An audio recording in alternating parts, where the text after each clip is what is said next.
સુરતથી સરહદ સુધી દેશભક્તિની અનોખી યાત્રા। રક્ષાબંધનના પાવન પર્વે સુરતની બહેનો સરહદે તૈનાત જવાનોને રાખડી બાંધવા ભુજ બોર્ડર તરફ જવા રવાના થઈ છે।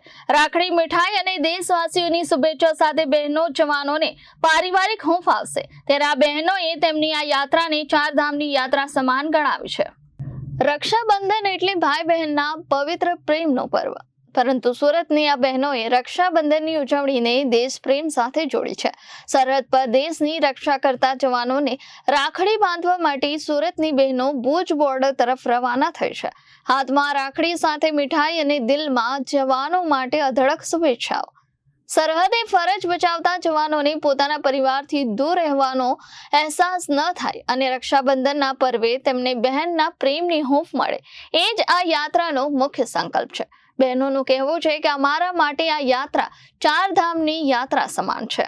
દેશની સરહદે ઉભેલા જવાનોના હાથ પર જ્યારે સુરતની બહેનો રાખડી બાંધશે, ત્યારે આ રાખડી માત્ર ભાઈ બહેનના સંબંધનું નહીં, પરંતુ દેશ અને જવાનો વચ્ચેના અતૂટ સ્નેહનું પણ પ્રતીક બનશે।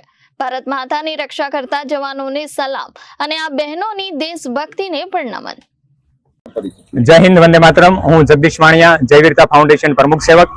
અમે આ એક સરાહનીય કાર્ય અને દેશભક્તિનું કાર્ય એટલા માટે કરીએ છીએ કે આ સીમા પર તૈનાત અને રાત દિવસ જોયા વગર અને મારીને તમારા દેશવાસીઓને માટે જે રક્ષા કાજે તૈનાત છે તે જવાનોના હોસલા બુલંદ કરવા માટે અને તેમને પારિવારિક ભાવના પૂર્ણ થાય અને અહીંયાથી જે બહેનો છે રક્ષા કવચ બાંધી તેમના લાંબા આયુષ્ય અને સ્વાસ્થ્ય માટે પ્રાર્થના કરશે। અને તેમની બહેનો અહીંયા નથી પહોંચી શકી, પણ ભારતની બહેનો છે તેમના ભાઈને રક્ષા કવચ બાંધવા માટે પહોંચશે, એ માટે ખૂબ જ પ્રાઉડ કરે છે અને તેને કાર્ય કરવાનો ખૂબ જ હોસલો બુલંદ થાય છે। અસ્તુ, જય હિન્દ। કેટલા વર્ષથી જાઓ છો અને કઈ બોર્ડર અત્યારે લગી? અમે 5 વર્ષથી જઈએ છીએ અને ભુજથી લઈ અને જમ્મુ કાશ્મીર સુધીની લગભગ તમામ બોર્ડરો અમે જઈએ છીએ। જી, તમારો પરિચય? મારું નામ Sudha Nagrani, owner of Surmal institute of design. અત્યારે હું ફેશન ડિઝાઇનનું ઇન્સ્ટિટ્યૂટ ચલાવું છું, પરંતુ આ પ્રોજેક્ટ અમે સાથે મળી અને બધી ઇનરવ્હીલની લેડીઝો થઈ અને કર્યો છે। જે દેશની આઝાદી આપણે ભોગવતા હોઈએ ને, એ દેશની સરહદ પર સૈનિકો રાતને દિવસ ખાય છે કે કેમ, કે એ બધું એક લેડીઝોને જાણકારી માટે અને દેશભાવના દરેક સ્ત્રીની અંદર જાગે એટલા માટે અમે ભુજ બોર્ડર ઉપર બધી બહેનો સાથે મળી અને રાખડી બાંધવા માટે જઈએ છીએ અને મીઠાઈના બોક્સ અને રાખડીઓની શુભેચ્છાઓ પણ આવેલી છે, એ બધું સાથે લઈ અને અમે જઈએ છીએ। કેટલા વર્ષથી જાઓ છો અને તમારી સંસ્થા કયા કાર્ય કરે છે?